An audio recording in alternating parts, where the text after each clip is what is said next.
നിങ്ങൾ യുദ്ധം കണ്ടിട്ടുണ്ടോ? മനുഷ്യരെ വാളുകളാൽ വെട്ടുന്ന, വെടിയുണ്ടകളാൽ തുളയ്ക്കുന്ന, ബോംബുകളാൽ ഭസ്മമാക്കുന്ന, ഭീകരതയും നിസ്സഹായതയും നിറഞ്ഞ അവസ്ഥകൾ സൃഷ്ടിക്കുന്ന യുദ്ധങ്ങൾ. ഒരുപക്ഷെ അത്തരം യുദ്ധങ്ങൾ നമുക്ക് പരിചിതമായിരിക്കാം. എന്നാൽ നിങ്ങൾ ആത്മീയ യുദ്ധങ്ങൾ കണ്ടിട്ടുണ്ടോ? അത് നന്മയും തിന്മയും തമ്മിലാണ്. അവിടെ ശരീരത്തിനല്ല ആത്മാവിനാണ് പ്രാധാന്യം. ഒരുപക്ഷെ ഈ യുദ്ധത്തിൽ ഒരുപാട് ആത്മാക്കൾ തിന്മയ്ക്ക് മുന്നിൽ പരാജയപ്പെട്ടാലും അപ്പോഴാണ് ദൈവം അവിടുത്തെ പോരാളികളെ അയക്കുന്നത്. തന്ത്രങ്ങളും അസ്ത്രങ്ങളും ഉപയോഗിച്ച് അവർ തിന്മയ്ക്കെതിരെ ലോകമാകുന്ന യുദ്ധക്കളത്തിൽ പോരാടുന്നു. അങ്ങനെയുള്ള ഒരു ധീരനായ പോരാളിയായിരുന്നു വിശുദ്ധ ജോൺ മരിയ വിയാനി. വിശുദ്ധി മാത്രമാണ് ലോകത്തിലെ ദുഃഖം അകറ്റാൻ പര്യാപ്തമായതെന്നും ദൈവസഹായത്തോടെ എല്ലാം സാധ്യമാണെന്നും വിശുദ്ധിയിലേക്കുള്ള വിളി എല്ലാവർക്കും ഉള്ളതാണെന്നും ആത്മീയ സമരത്തിൽ വിജയം സാധ്യമാണെന്നും നമുക്ക് കാണിച്ചു തന്ന വിശുദ്ധ ജോൺ മരിയ വിയാനിയുടെ ജീവചരിത്രത്തിൽ നിന്ന് പ്രചോദനം ഉൾക്കൊണ്ടുകൊണ്ട് തിരുഹൃദയ മൈനർ സെമിനാരിയിലെ ബ്രദേഴ്സ് നിങ്ങളുടെ മുന്നിൽ ഇത് അവതരിപ്പിക്കുന്നു. ദൈവത്തിൻ്റെ പോരാളി.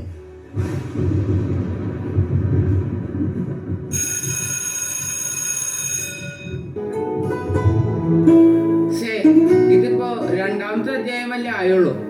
സാരമില്ല, ഞാൻ ഉച്ചത്തിൽ വായിക്കാം. ലയൻസിലെ പട്ടാള ക്യാമ്പിൽ നിന്ന് ഒളിച്ചോടിയ വിയാനി നോയോസ് ഗ്രാമത്തിലെ ഒരു വീട്ടമ്മയുടെ അടുക്കിലെത്തി.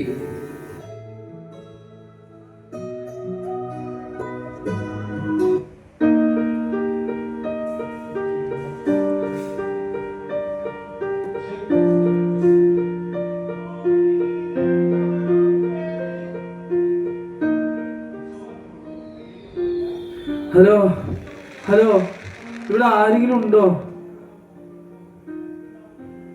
ആരാ? മനസ്സിലായില്ല. എൻ്റെ പേര് വിയാനി. ഞാൻ കുറച്ച് ദൂരെന്നാ പറഞ്ഞേ.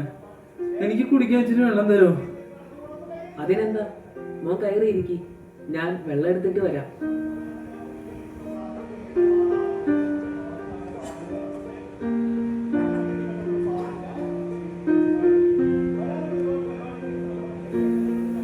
മോൻ പട്ടാളക്കാരനാണോ? സത്യം പറഞ്ഞ അതെ, പക്ഷെ ഒരു പട്ടാളക്കാരനാകാൻ എനിക്ക് ഇഷ്ടമില്ല. അതെന്താ, മരിക്കുമെന്നുള്ള പേടി കൊണ്ടാണോ? മരിക്കാനുള്ള പേടി കൊണ്ടല്ല, പക്ഷേ വെറുതെ മരിക്കുമെന്നുള്ള പേടി കൊണ്ടാ. അപ്പൊ നീ ഒരു പേടിത്തൊണ്ടനാണല്ലേ? അല്ല, എനിക്ക് ഈശോയ്ക്ക് വേണ്ടി ജീവിക്കണം, ഈശോയ്ക്ക് വേണ്ടി മരിക്കണം. അതാണ് എൻ്റെ ആഗ്രഹം. മോനെ, നിന്റെ ഈ സംസാരമൊക്കെ കേൾക്കുമ്പോ നീ ഒരു അച്ഛനാണെന്ന് തോന്നുന്നല്ലോ. അതെ അമ്മേ, ചെറുപ്പം മുതലേ ഒരു വൈദികനാകുവാൻ ഞാൻ വളരെയധികം ആഗ്രഹിച്ചിട്ടുണ്ട്. കുർബാന ചെല്ലാനും ഈ കൈകളിൽ ഈശോയെ പിടിച്ചുയർത്താനുമുള്ള വലിയൊരു ഭാഗ്യത്തിനായി കുറെ നാളുകളായി ഞാൻ പരിശ്രമിക്കുന്നു. എന്നാലും ഓരോരോ പ്രതിസന്ധികൾ കടന്നു വരുന്നു. ഈ യുദ്ധവും. അവർ നിർബന്ധിച്ചത് കൊണ്ടാണ് ഞാൻ പട്ടാളത്തിൽ ചേർന്നത്. അവിടെ നിന്ന് രക്ഷപ്പെട്ടാണ് ഇങ്ങോട്ടേക്ക് വന്നത്. അവർ ഇപ്പോഴും എന്നെ തിരഞ്ഞു നടക്കുന്നുണ്ട്. നിന്റെ പിന്നാലെ പട്ടാളക്കാരുണ്ടോ? ഇനി നിന്നെ പിടിച്ചാൽ ഒരു പക്ഷേ അവർ വെറുതെ വിടില്ലെന്നാണ് എനിക്ക് തോന്നുന്നത്. അമ്മേ പറഞ്ഞത് ശരിയാണ്. എന്നാലും എന്റെ ദൈവം എനിക്ക് ഒരു വഴി കാണിച്ചു തരും. മോനെ വിയാനി, തൽക്കാലം നീ ഇവിടെ താമസിച്ചോ. നീ ഒരു നല്ല മനുഷ്യനാണെന്ന് എനിക്ക് തോന്നുന്നു. വളരെ നന്ദിയുണ്ട് അമ്മേ. എന്റെ ഈ കൊച്ചു ജീവിതം ഒരു പരാജയമാക്കാൻ ഞാൻ അനുവദിക്കുകയില്ല. ഞാൻ ദൈവത്തിന് വേണ്ടി പോരാടും, അതും ദൈവത്തിന്റെ ഒരു പോരാളിയായി.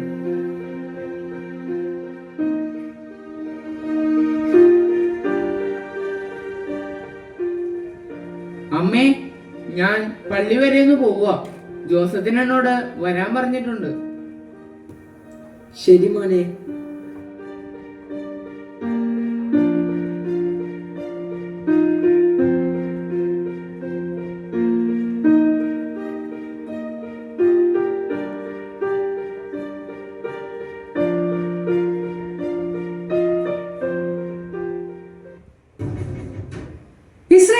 ഇറാൻ സംഘർഷം യുദ്ധസമാനമായ സാഹചര്യത്തിലേക്ക് നീങ്ങുന്നു. ഇന്നലെയും ഇരു രാജ്യങ്ങളും അതിശക്തമായ മിസൈൽ ആക്രമണങ്ങൾ പരസ്പരം നടത്തി. ഉടൻ ടെഹ്റാൻ വിടണം. കൊച്ചിയിൽ 25 ഗ്രാം MDMA-യുമായി യുവതിയടക്കം 3 പേർ എക്സൈസ് പിടിയിൽ. പള്ളുരുത്തി സ്വദേശിനി ലിജിയ. നമസ്കാരം. സംസ്ഥാനത്തെ ആളുകൾക്കിടയിൽ ലഹരി ഉപയോഗം ക്രമാതീതമായി ഉയരുകയാണ്. കഴിഞ്ഞ 10 വർഷത്തിനിടെ കേരളത്തിൽ നിന്നും പിടിച്ചെടുത്ത മയക്കുമരുന്നിന്റെ അളവുകൾ ഞെട്ടിക്കുന്നതാണ്. 544 കോടിയുടെ മയക്കുമരുന്ന് കഴിഞ്ഞ 10 വർഷത്തിനിടെ കേരളത്തിന്റെ വിവിധ ഭാഗങ്ങളിൽ നിന്നും പിടികൂടിയതായാണ് റിപ്പോർട്ടുകൾ വ്യക്തമാക്കുന്നത്. ആരാ അത്? വാ, അകത്തേക്ക് കയറിക്കോളൂ. അച്ഛാ, ഈശോമിശിഹായ്ക്ക് സ്തുതിയായിരിക്കട്ടെ. ആ, സെബി ആയിരുന്നോ? വാ, ഇവിടെ ഇരിക്ക്. സെബി, വീട്ടിലെല്ലാവർക്കും സുഖമല്ലേ? അതെ അച്ഛാ. പിന്നെ നിനക്ക് വായിക്കാൻ തന്ന പുസ്തകം നീ വായിച്ചായിരുന്നോ? അത് പറയാനാ അച്ഛൻ ഞാൻ വന്നത്. ഞാൻ 2 ചാപ്റ്റർ വരെ വായിച്ചു. പിന്നെ എനിക്ക് ഇൻട്രസ്റ്റ് വന്നില്ല. അതെന്താ നിനക്കൊരു ഇൻട്രസ്റ്റ് ഇല്ലാത്തത്? അച്ഛാ, ഇതിലെ വിശുദ്ധൻ സൂപ്പറാണ്. പക്ഷേ ഈ ബുക്ക് ഒരു ക്രിഞ്ച് സാധനമാണ്. വല്ല ആനിമയോ കോമിക് ബുക്കോ വല്ലതായിരുന്നെങ്കിൽ ഞാൻ പിന്നെയും വായിച്ചേനെ. അപ്പൊ ചുരുക്കി പറഞ്ഞ നിനക്ക് ഈ വിശുദ്ധനും കഥയും ഒക്കെ ഇഷ്ടപ്പെട്ടു. പക്ഷെ ഒരു ആനിമയോ കോമിക് ബുക്കോ പോലെ വലിയ ആക്ഷനും ഡ്രാമയും ഒന്നും അതിൽ കണ്ടില്ല, അല്ലേ? അതെ അച്ഛാ. എടാ സെബിയെ, ഈ പുസ്തകം നിനക്ക് വായിക്കാൻ തന്നതിന്റെ ഉദ്ദേശം മനസ്സിലായോ? ഇല്ല. നീ നിന്റെ ഭാവിയെ പറ്റി ചിന്തിച്ചിട്ടുണ്ടോ? വളർന്ന് വലുതായി ആരായി തീരാനാണ് നിന്റെ ആഗ്രഹം? പിന്നെ അല്ലാതെ എനിക്കൊരു പോലീസാണ്. എന്നിട്ട് വേണം ഇവിടെ കഞ്ചാവ് അടിച്ച് നടക്കുന്ന അച്ഛന്മാരെയൊക്കെ ഒന്ന് ഇടിച്ചു വരുത്താൻ. നീയോ? പോലീസോ? എടാ, നിന്റെ ആഗ്രഹത്തിന് ഞാൻ എതിരൊന്നും പറയുന്നില്ല. എന്നാലും സത്യം പറയാലോ, ഒരു പള്ളിയിലച്ഛനാവാനുള്ള വിളി നിനക്കുണ്ട് എന്ന് എനിക്ക് പലപ്പോഴും തോന്നിയിട്ടുണ്ട്. നിന്റെ ആ പ്രാർത്ഥനയും ആ പാട്ടും ആ ചിരിയും, അതിനേക്കാളുപരി നിന്റെ ആ ലുക്കും, കൃത്യം ഒരു പള്ളിയിലച്ഛനെന്നേ എല്ലാവരും പറയൂ. വെറുതെ കോമഡി പറയില്ല അച്ഛാ. അല്ലേലും ഈ അച്ഛന്മാരുടെ പോലെ വെറുതെ സ്കിബിഡിയായി ജീവിക്കാൻ ഞാൻ വരില്ല. ഞാൻ ഹാർഡ് വർക്ക് ചെയ്ത് സൊസൈറ്റിക്ക് വേണ്ടി നല്ലത് ചെയ്യാൻ പരിശ്രമിക്കും. എടാ മോനെ, അപ്പൊ നീയും അച്ഛന്മാരെ കുറിച്ച് ഇങ്ങനെയാണോ വിചാരിച്ചത്? ഇപ്രാവശ്യത്തെ വൊക്കേഷൻ ക്യാമ്പിന് നിന്നെ വിടാനായിരുന്നു ഞാൻ ആഗ്രഹിച്ചത്. പക്ഷെ നീയും ഇതിനെ പറയുമെന്ന് ഞാൻ വിചാരിച്ചില്ല. സാരമില്ല, നിന്റെ തെറ്റിദ്ധാരണ മാറ്റാൻ ഈ വിശുദ്ധൻ സഹായിക്കും. എനിക്കൊരു സ്ഥലം വരെ പോകാനുണ്ട്. പോകുന്ന വഴിക്ക് ഈ വിശുദ്ധന്റെ കഥ ഞാൻ പറഞ്ഞു തരാം. ദൈവത്തിന്റെ പോരാളിയായി ജീവിച്ച വിശുദ്ധ വിയാനിയുടെ കഥ. അങ്ങനെയാണെങ്കിൽ ഒരു ആക്ഷൻ ത്രില്ലർ രീതിയിൽ അച്ഛൻ കഥ പറയാമോ? കാരണം ഞാനൊരു ആനിമേ ഫാനാണ്. ശരി, നീ എവിടം വരെയാണ് വായിച്ചു നിർത്തിയത്? അച്ഛാ, 2ാമത്തെ ചാപ്റ്റർ വരെ കഴിഞ്ഞു എന്നാണ് എന്റെ ഒരു ഓർമ്മ. വാ, വേഗം നടക്ക്.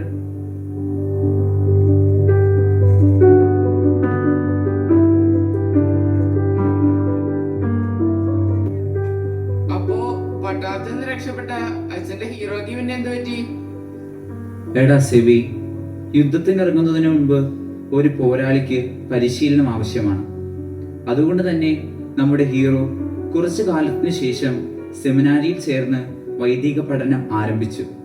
എങ്കിലും അവിടെയും കുറെ ഡിഫിക്കൽട്ടീസ് നമ്മുടെ ഹീറോയ്ക്ക് അനുഭവപ്പെട്ടു.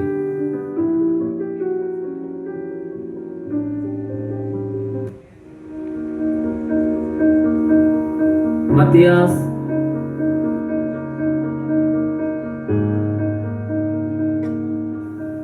ഈശോമിശിഹായ്ക്ക് സ്തുതിയായിരിക്കട്ടെ അച്ഛാ.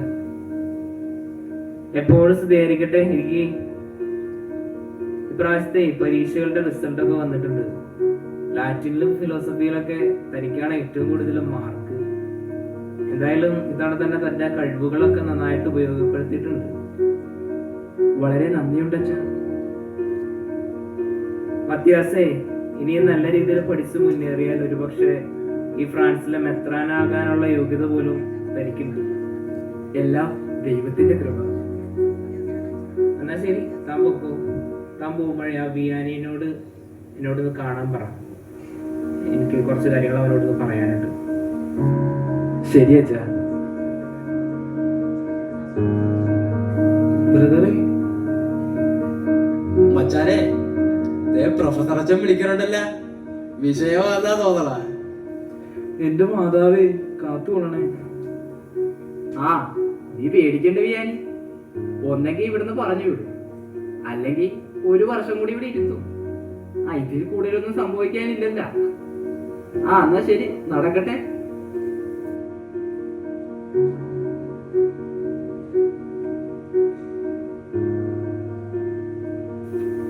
അച്ഛാ, ഈശോ മിശിഹായ്ക്ക് സ്തുതിയായിരിക്കട്ടെ. സ്തുതി പറയാൻ വരട്ടെ വിയാനി. 5 കൊല്ലായി ഞാനിവിടെ പഠിപ്പിക്കാൻ വന്നിട്ട്. ഈ 5 കൊല്ലം താൻ ഇവിടെ തന്നെ ഇല്ലേടോ വിയാനി? ലാറ്റിനും ഫിലോസഫിയൊക്കെ താൻ എന്ത് കാണിച്ചാടോ എഴുതുന്നേ? എങ്ങനെ പോയാലും താൻ എടുത്തോണ്ട് പോകും മാർക്ക്. ഇതുപോലെ ഇനി എഴുതാനാണ് താൻ വിചാരിക്കുന്നെങ്കിൽ താൻ ഇവിടെ പൊക്കോ. പോകുമ്പോ തൂമയും കൂടെ എടുത്തേരെ. കിഴങ്ങ് കൃഷി ചെയ്തെങ്കിലും ജീവിക്കാം.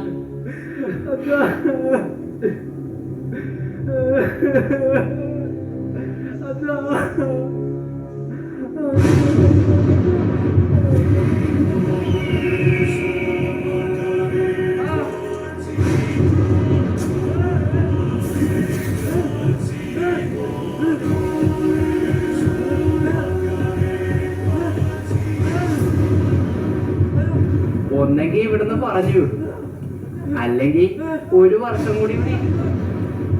ഇതിൽ കൂടുതലൊന്നും സംഭവിക്കാനില്ലല്ല.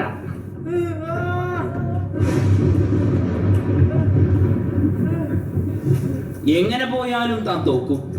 എടുത്തോണ്ട് പോകും തന്റെ കൊട്ടപ്പടി മാർക്ക്. ഇതുപോലെ ഇനി എഴുതാനാണ് താൻ വിചാരിക്കുന്നെങ്കിൽ താൻ ഇവിടുന്ന് പൊക്കോ. പോകുമ്പോ തൂമ്പയും കൂടെ എടുത്തേരെ. കിഴങ്ങ് കൃഷി ചെയ്തെങ്കിലും ജീവിക്കാം.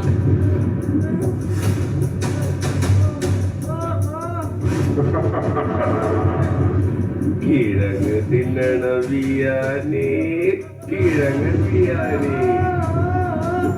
വിയാനേ, നീ ഒരു തോൽവിയാടാ. വിയാനേ, നീ ഒരു തോൽവിയാടാ.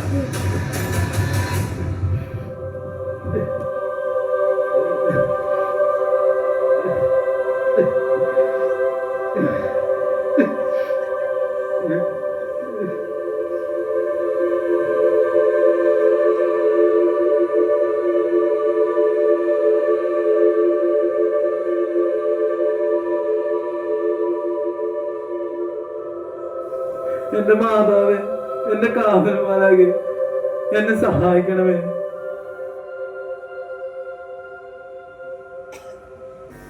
അച്ഛാ, നമ്മുടെ ഹീറോയ്ക്ക് സെമിനാരിൽ തുടരാൻ സാധിച്ചോ?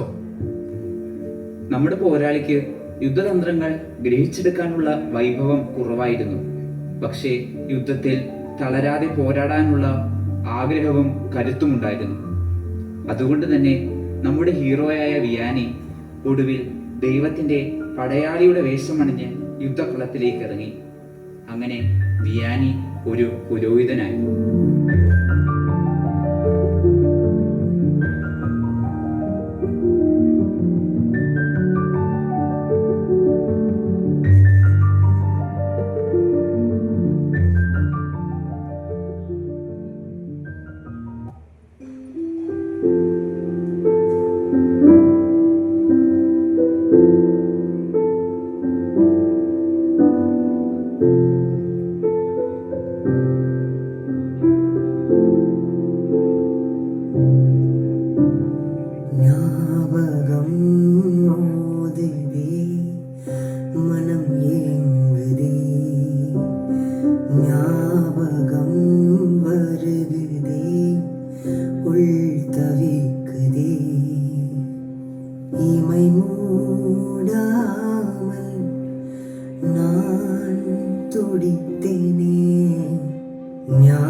താരാ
നമ്മുടെ വിയാനി അച്ഛന് രണ്ടാമത് പോസ്റ്റിംഗ് ലഭിച്ച സ്ഥലമായിരുന്നു ആർസ് എന്ന ഗ്രാമം.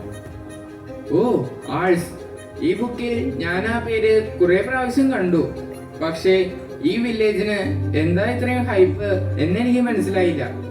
നമ്മുടെ ചുറ്റുപാടുമുള്ള ബാറിലേക്കും പബ്ബിലേക്കും ഒക്കെ ഒന്ന് കണ്ണോടിച്ചാൽ മതി. അന്നത്തെ ആർസിൽ ഉണ്ടായിരുന്നവരെക്കാളും കഷ്ടമാണ് ഇന്നത്തെ നമ്മുടെ സമൂഹത്തിലെ മിക്കവരുടെയും അവസ്ഥ. ഓ, ഐ അണ്ടർസ്റ്റാൻഡ്. പക്ഷേ എന്തായിരിക്കും കാരണം? അതിൻ്റെ മെയിൻ റീസൺ ആയിട്ട് ഒന്നേ ഉള്ളൂ: ലഹരി. ലഹരി കിട്ടാൻ വേണ്ടി മനുഷ്യൻ എപ്പോഴെല്ലാം ഇറങ്ങിയിട്ടുണ്ടോ അപ്പോഴെല്ലാം അവൻ നാശമേ കണ്ടിട്ടുള്ളൂ. ഇനിയും നിനക്ക് കൂടുതൽ അറിയണമെന്നുണ്ടെങ്കിൽ നമ്മുടെ ചുറ്റുമുള്ള ലഹരി മാഫിയകളെ ഒന്ന് സ്റ്റഡി ചെയ്താൽ മതി. അപ്പോൾ നിനക്ക് ശരിക്കും കാര്യം പിടികിട്ടും.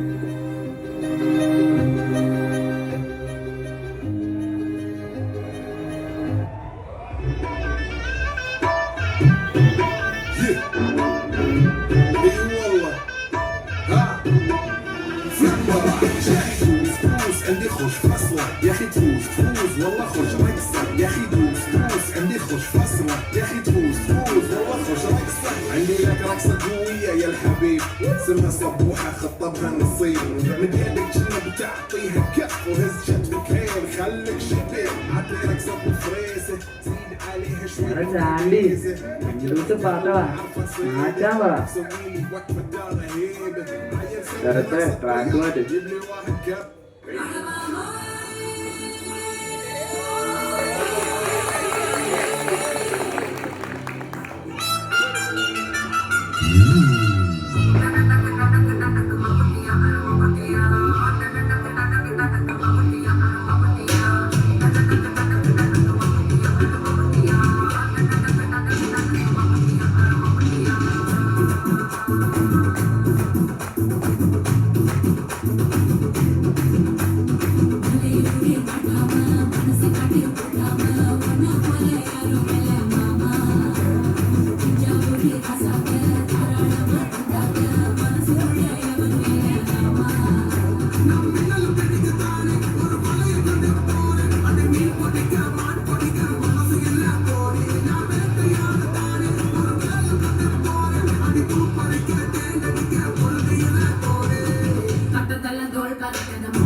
അയ്യോ അണ്ണമ്മൻ, എടാ എല്ലാരും പോയിരിക്കേ.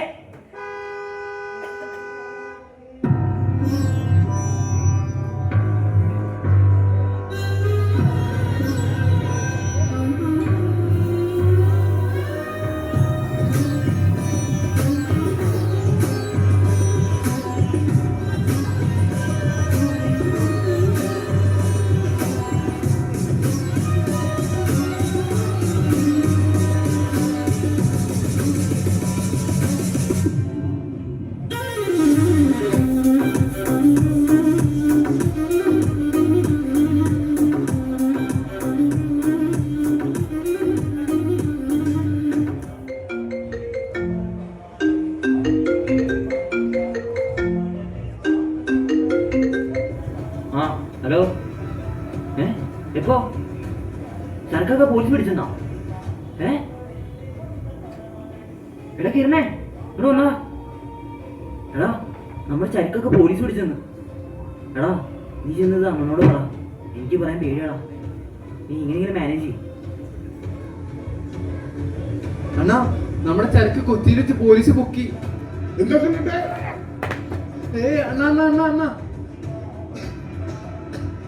അണ്ണാ അത് വന്ന് നമ്മുടെ സരക്ക് എല്ലാമേ കൊച്ചിയിലെ ഇൻഫോർമൻസ് വഴി പോലീസ് കിടച്ചാച്ചു.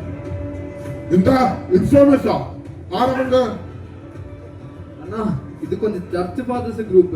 அவங்கள பசங்களுக்கு தான் இன்ஃபர்மேஷன் கொடுத்தது. அவங்கள பிடிக்கிறதுக்கு அப்புறம் இந்த பிரச்சனையே எல்லாம் சால்வ் ஆயிருக்கும். சரி, போன் கொடு. ஹலோ அனீஷ், எப்படி இருக்கு? പറയണ மச்சான், சின்ன பிரச்சனை இருக்கு. அது வந்து நம்ம கொஞ்சம் சரக்கு போலீஸ் பிடிச்சாச்சு. ஏதோ பெரிய இன்ஃபர்மேஷன் இருக்கு. அவரை பிடிச்சு சின்னதாയിട്ട് വരട്ടാം. അതാണ് നമ്മുടെ ടാസ്ക്. അണ്ണാ അവന്മാരെ പൊതപ്പിക്കണ്ണ. ശരി. പാട്ടെടു.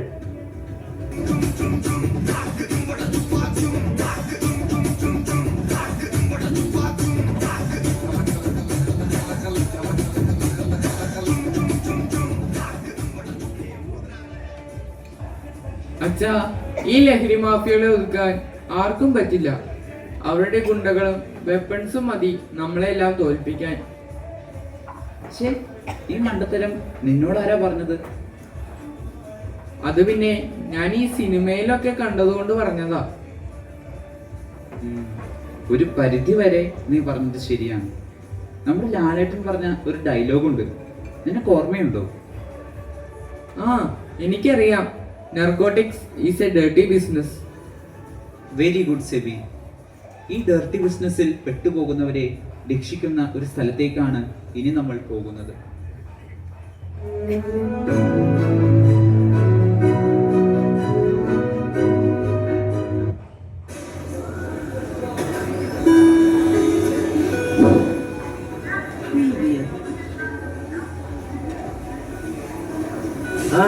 അച്ഛാ, ഈശോ മിശിഹായ്ക്ക് സ്തുതിയായിരിക്കട്ടെ. സ്തുതിയായിരിക്കട്ടെ. ഡോക്ടറെ, നമ്മുടെ പയ്യന് ഇപ്പോ എങ്ങനെയുണ്ട്? അച്ഛാ, ചെറിയ ഇമ്പ്രൂവ്മെന്റ് കാണുന്നുണ്ട്. 2 ആഴ്ചയിലേ ആയിട്ടുള്ളൂ. അജിത്താണെങ്കിൽ 10ാം ക്ലാസ് മുതലേ കഞ്ചാവിനും MDMAക്കും അടിമയായി തീർന്ന കുട്ടിയല്ലേ. ഇനിയും കുറച്ച് സമയം എടുക്കുമായിരിക്കും. അച്ഛാ, ഇവനെ എനിക്കറിയാം. എന്റെ സ്കൂളിൽ എന്റെ സീനിയർ ആയിരുന്നു. ഈ ചേട്ടൻ നല്ലൊരു ഫുട്ബോൾ പ്ലെയറും ആയിരുന്നു. അച്ഛാ, നമ്മുടെ നാട്ടിലെ ലഹരി പ്രശ്നം തീരണമെങ്കിൽ ആദ്യം തന്നെ ഈ മയക്കുമരുന്ന് വിൽപ്പനക്കാരെ ഒതുക്കണം. അതിനേക്കാളുപരി നമ്മുടെ കുട്ടികൾക്കും യുവാക്കൾക്കും മയക്കുമരുന്നിന്റെ ദോഷങ്ങളെക്കുറിച്ച് ബോധവൽക്കരണം നൽകണം. ഡോക്ടർ പറഞ്ഞത് ശരിയാണ്. ഒന്നിച്ച് പ്രവർത്തിച്ചാൽ ഇതിനെ തടയാൻ നമുക്ക് സാധിക്കും. അതുകൊണ്ട് തന്നെ നമ്മുടെ ഇടവക കേന്ദ്രീകരിച്ച് ഒരു ലഹരി ബോധവൽക്കരണ സംഘടന തുടങ്ങിയിട്ടുണ്ട്. മയക്കുമരുന്നിനും ലഹരിക്കൊക്കെ അടിമപ്പെട്ട കുട്ടികളെയും യുവാക്കളെയും കണ്ടുപിടിച്ച് അവർക്ക് ആവശ്യമായ ട്രീറ്റ്മെന്റും കൗൺസിലിങ്ങും നൽകാനാണ് ഈ സംഘടനയുടെ ലക്ഷ്യം. നമ്മുടെ അജിതനെ കണ്ടുകിട്ടിയിരുന്നതന്നെ ഞങ്ങളുടെ പോരാളി എന്നറിയപ്പെടുന്ന ഈ സംഘടനയുടെ പ്രവർത്തനങ്ങളുടെ ഫലമായിട്ടാണ്. വിശുദ്ധ ജോൺ മരിയ വിയാനിയാണ് ഇതിന്റെ മധ്യസ്ഥൻ. അയ്യോ, ഞാനിവിടെ പറഞ്ഞു നിർത്തിയ അച്ഛന്റെ സംഘടനയുടെ പ്രവർത്തനങ്ങൾ വളരെ നല്ലതാണ്. എന്നാലും അച്ഛാ, ആ അനീഷിന്റെ ഗ്യാങ്ങിനെ സൂക്ഷിക്കണം.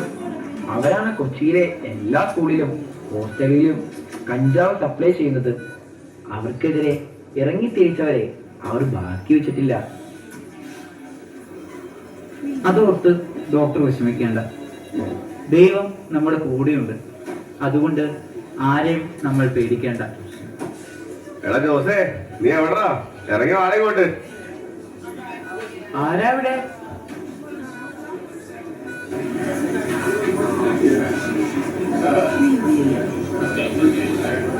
നടക്കണോട്ട്. അയ്യോ, എന്നൊന്നും ചെയ്യല്ലേ. ഇതിലാരാ നിന്റെയൊക്കെ ജോസച്ചൻ? അതെ, ഞാൻ തന്നെ. എന്താ പ്രശ്നം? എടാ എടാ എടാ എടാ, എനിക്കല്ല, എന്റെ ബോസിനാ നിന്നെ കൊണ്ട് പ്രശ്നം. അതിന് നിന്റെയൊക്കെ ബോസ് ആരാ? എന്റെ ബോസിന്റെ നീയൊക്കെ പെട്ടാ, നീയൊക്കെ തീർന്നടാ. ബോസ് വാ ബോസ്. ദേ, നമ്മളന്വേഷിച്ചിട്ട് ആളെ കിട്ടി നമുക്ക്.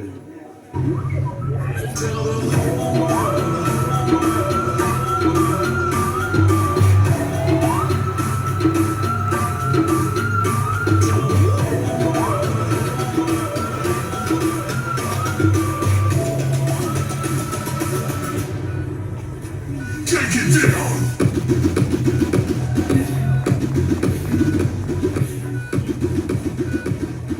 എടോ, ഇത് ഡി അഡിക്ഷൻ സെന്റർ ആണ്. ഇവിടെ വലിക്കാൻ പാടില്ല.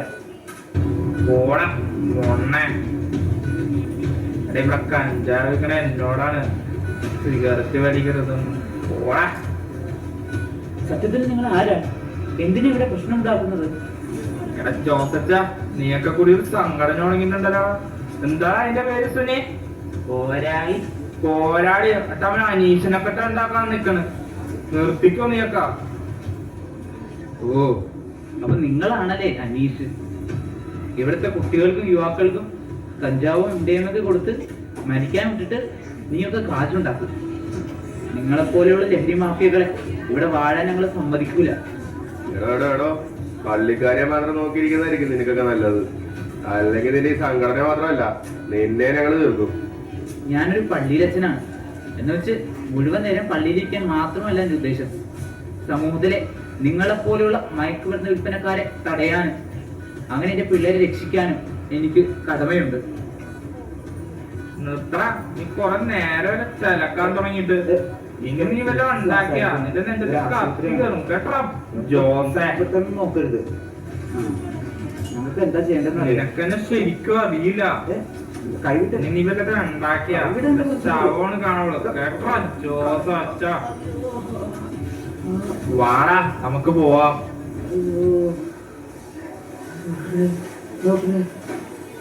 അയ്യോ അച്ഛാ, എന്തെങ്കിലും പറ്റിയോ? ഡോക്ടർ, കുറച്ച് വെള്ളം.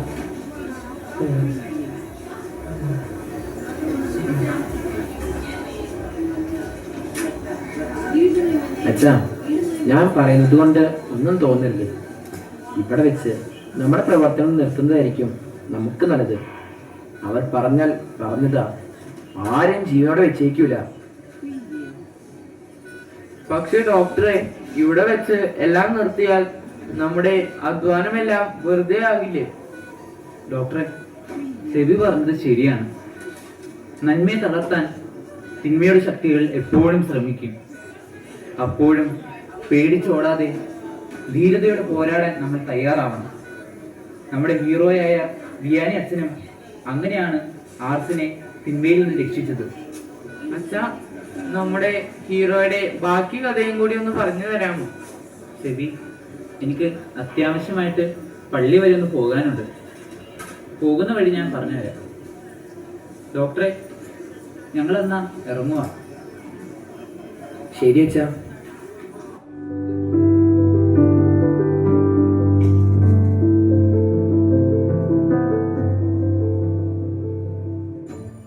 അച്ഛാ, ഒരു സംശയം.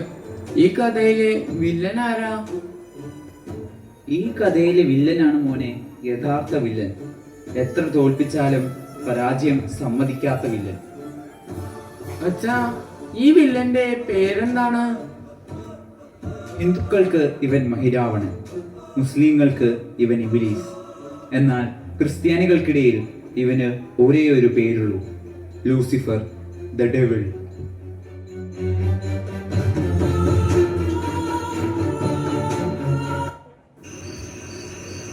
ഈശോയെ, ദുഷ്ടശത്രുക്കളിൽ നിന്ന് തന്നെ കാത്തുകൊള്ളണമേ.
കാറ്റും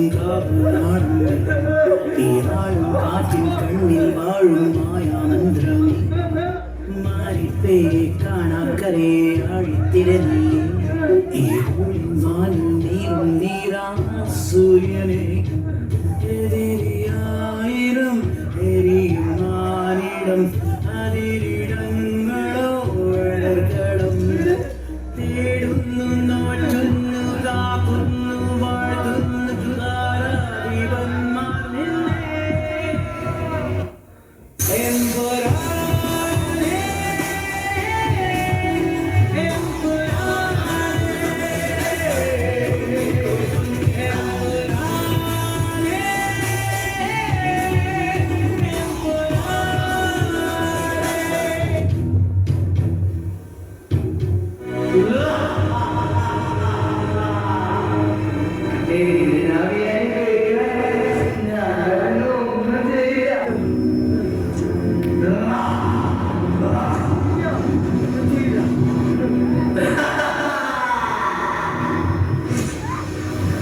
ഞങ്ങള് പറയും നീ ചെയ്യൂ.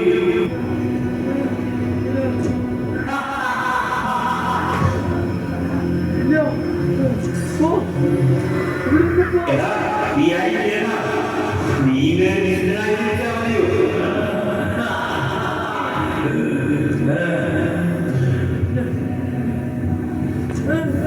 നീ എന്തിനാ ഇത്ര കഷ്ടപ്പെട്ടത്?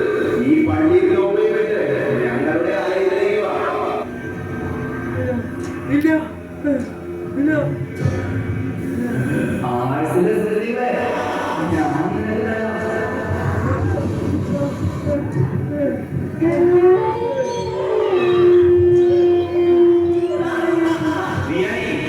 നീ ഞങ്ങളെ പോയവാ മനസ്സിനെ അറിയാൻ മദ്യനെ ഞങ്ങളെ കൊണ്ടുവന്നതാ.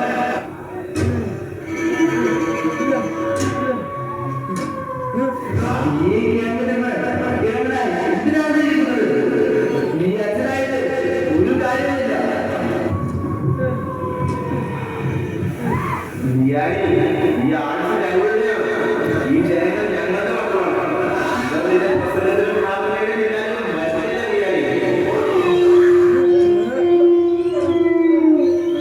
അതുകൊണ്ട് മര്യാദ ഈ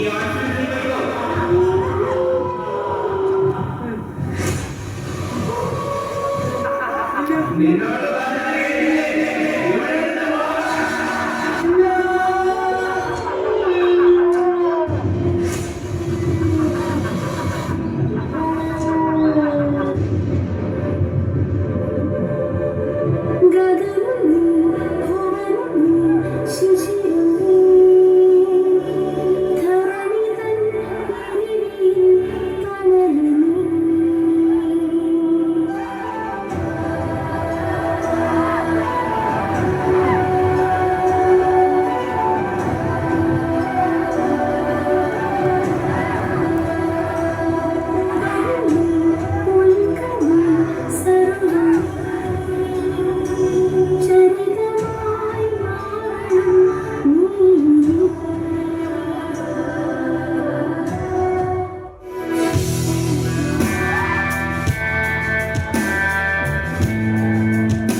Zero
ലഹരി മരുന്നുമായി ആലപ്പുഴയിൽ പിടിയിലായി.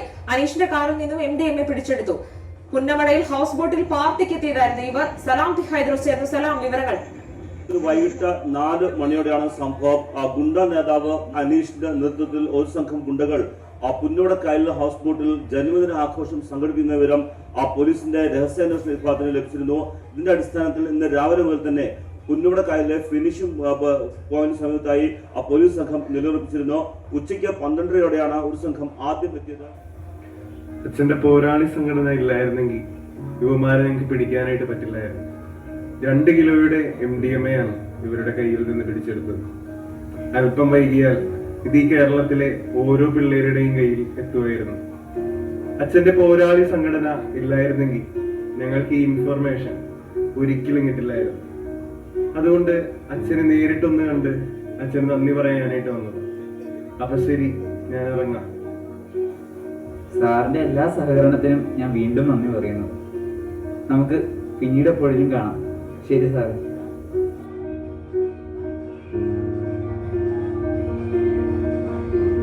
അച്ഛാ, ഈശോമിശിഹായ്ക്ക് സ്തുതിയായിരിക്കട്ടെ. സ്തുതിയായിരിക്കട്ടെ. ദേ സെബി, ആ പോയത് ഇവിടുത്തെ CI ആണ്. അന്ന് ഹോസ്പിറ്റലിൽ വെച്ച് പ്രശ്നം ഉണ്ടാക്കിയില്ലേ? അനീഷ്. കഴിഞ്ഞ ദിവസം പോലീസ് പിടിച്ചു. നമ്മുടെ പോരാളി സംഘടനയിലെ പിള്ളേരാണ് അവനെ പറ്റിയുള്ള ഇൻഫോർമേഷൻ കൊടുത്തത്. പിന്നെ നമ്മുടെ ഹീറോയായ വിയാനിയുടെ കഥ നിനക്ക് ഇഷ്ടപ്പെട്ടു എന്ന് പറഞ്ഞില്ലേ? അപ്പൊ എന്താണ് നിന്റെ തീരുമാനം? അച്ഛാ, അത് പറയാനാണ് ഞാൻ വന്നത്. ഞാൻ സെമിനാരിൽ ചേരാൻ തന്നെ തീരുമാനിച്ചു. വളരെ നല്ല കാര്യം. ആദ്യം നീ നമ്മുടെ രൂപതയുടെ വൊക്കേഷൻ ക്യാമ്പിൽ ഒന്ന് പങ്കെടുക്കും. വേണമെങ്കിൽ നിനക്ക് നമ്മുടെ വൊക്കേഷൻ പ്രൊമോട്ടറിന്റെ നമ്പറും കൂടി ഞാൻ തരാം. എന്നിട്ട് പ്രാർത്ഥിച്ച് ഒരു ഉറച്ച തീരുമാനം എടുക്കും. കാരണം ദൈവത്തിന്റെ പോരാളി എപ്പോഴും പ്രാർത്ഥിച്ചും പരിശോധിച്ചും മാത്രമേ ഒരു തീരുമാനമെടുക്കൂ. ശരി അച്ഛാ. അച്ഛൻ എന്റെ തലയിൽ കൈവച്ച് ഒന്ന് പ്രാർത്ഥിക്കാമോ? ശരി, നീ വാ.